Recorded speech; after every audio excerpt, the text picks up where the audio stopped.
Hi everyone, welcome to my channel. Today I'm going to be showing you how I made this plant-based caramel apple cheesecake. All of the measurements and the ingredients will be listed below. I started working on the crust by adding some walnuts into a food processor and getting that nice and fine, just like this. Then I went ahead and add about 7 to 8 dates, a little bit of cinnamon, and some agave to go ahead and turn it to a nice crust.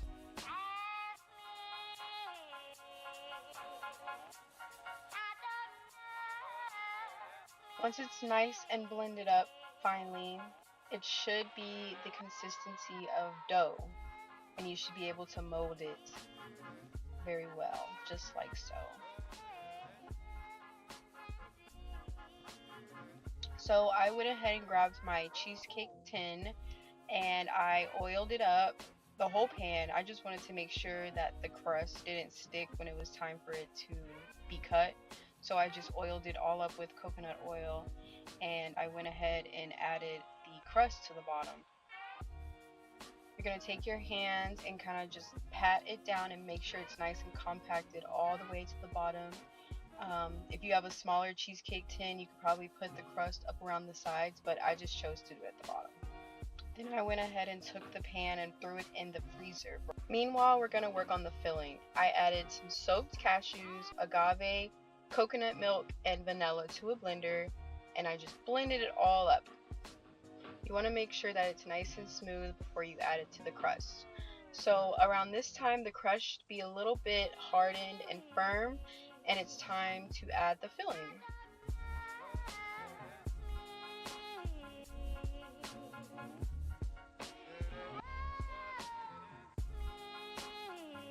Once you've added the filling, you can go ahead and take the cheesecake and pop it right back into the freezer. This will give you time to work on the caramel apple topping. So I went ahead and I started working on dicing up my apples. I would suggest a apple peeler because you are going to need the skin off of these apples, but if you don't, it's fine. I didn't, and I just worked with what I had. I took a knife and I just started peeling away. You're gonna want your apple to be kind of diced up in nice even squares, and I used about 4 apples. That was just enough, just as much as I needed for to cover the whole cheesecake.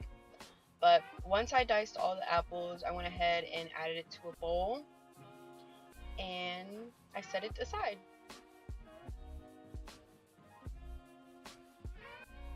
Now we can work on the last step, which is the caramel part.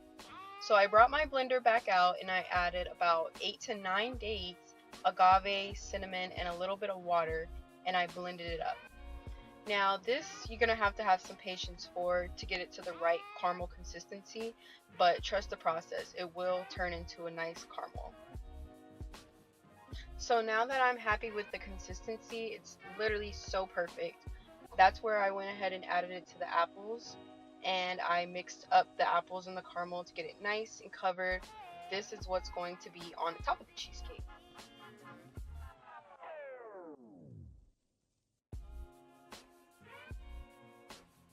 Now the only thing left to do is to assemble.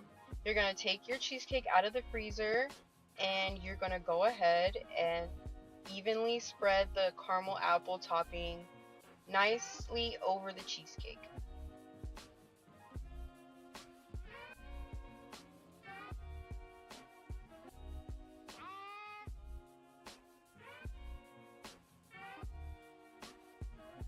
And that's really all.